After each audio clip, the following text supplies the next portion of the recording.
Welcome to the Hobby Clubhouse review for the new P-Bandai exclusive Master Grade Gundam F90II Intercept Type Mission Pack. In case you missed it, please head on over to the separate review for the F92, which covers the main MS with a comparison with the original F90. This is the first time the Intercept type has ever been produced as a model, and it was previously only a single MSP illustration and featured in a slightly different form in the comic Crossbone Gundam Steel 7. Hardcore Mobile Suit fans are no doubt excited about this, and I'm sure you are too, so let's have a look. To equip any mission pack, you have to strip down the F92 to reveal its hardpoints. You don't always have to remove all the panels, but here's what it looks like when it's all off. The F92 is fully compatible with all released mission packs, and you can freely mix and match to your heart's content. So this also means that the Intercept type fits on the F90 if you like, but we'll get to that. A few of you know what that means, and I know you're excited.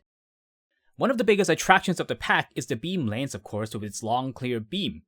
But wait, the beam should be clear and see-through plastic, right?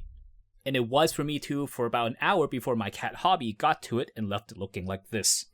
I had to repair it before continuing the review, and there's going to be a detailed video and tutorial on how to do such a repair on the clear part. So pay no mind when it's sometimes clear and sometimes in a sexy frosted glass look. The beam lance here is color separated, with yellow and red details here fully molded in plastic. A small ring at the back needs a single color correcting sticker, and the camera at the front has a spot for a sticker for it too.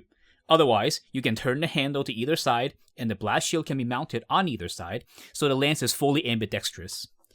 The top shield flips up, and you can see the large straight piece that covers up the body, which is two parts sandwiched together. There's only a small seam on the bottom, and it isn't too much work to clear out for painting.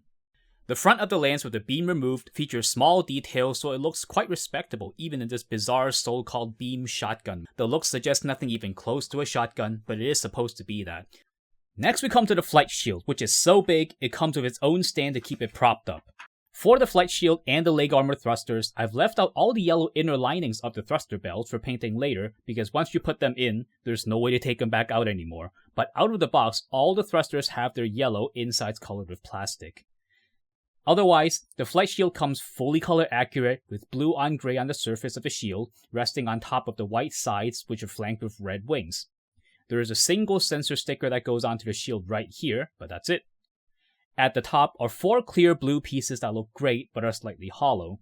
It wouldn't be too much work to add in some details with some plastic plates on the innards there. It is held with the same kind of handle as the F90's regular shield and has that same eye-shaped tab, but additionally, it has a flip-up handle at the top for what the instructions has named the Wave Rider mode, but more on that when we get to it. In the front, we have two machine guns with a beautiful red inner lining peering through. And in the back, we have 5 large thrusters, with the 2 big ones on the bottom fully articulated, but not the others though.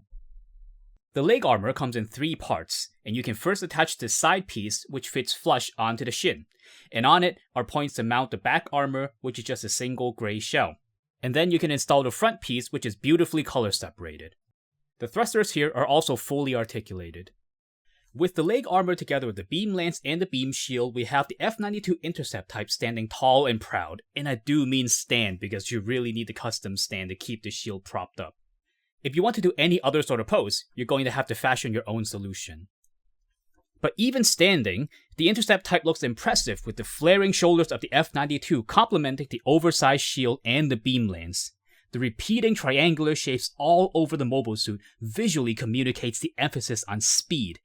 But we aren't done yet, because the next part is the Wave Rider mode. And to transform, first we need to turn the shield into the flight form, where it can act as a proper sub-flight unit. You need to lift up the wings on both sides, because clearly we need wings in space. Then you need to pull on the shield and extend it to its full length of 19 centimeters. Some much needed stability is provided by the leg armor's 2 holes that fit over the shield's connection points at the back, so the MS isn't actually just resting passively over the shield. Once you pose the arms and the rest of the body accordingly, you get the F92 Interceptor type Wave Rider mode, giving it atmospheric re-entry capabilities and atmospheric flight, and bringing it close to the concept of the Gundam Mark II's flying armor. Very cool. But now here's where things go a bit sideways. Here you see the I-type resting handsomely on top of my action base, and to do that, you remove this panel from the face of the shield, which isn't connected with any pegs and can be rocked out of its spot quite easily. Then, you place the action base adapter onto the spot. which terminates with a 5x5mm square hole. The problem is, only the action base 4 and 5 end with a proper peg. The action base 2 kinda does also, but it's just a little bit too small. On the instructions, it says the action base 1 is compatible, but that is just not correct, at least not without some handiwork. If you already have the action base 1, you can take this adapter from the base, which ends with a 3mm peg, and cut some of it off, right up to about this point right here. Turn the adapter around and it'll fit right into the action base. And then there's this variant which comes with some kits and doesn't have any screws in it. For this one, you only need to cut off the 3mm peg, turn it around, and you're good to go. Of course, if you have an action base 4 or 5, you can just use one of these adapters that it comes with and you'll be good. My problem is that the base F92 has just a peg for its adapter and that works just fine with all the bases, so why is the Flight Shield's adapter inverted, causing all this strangeness?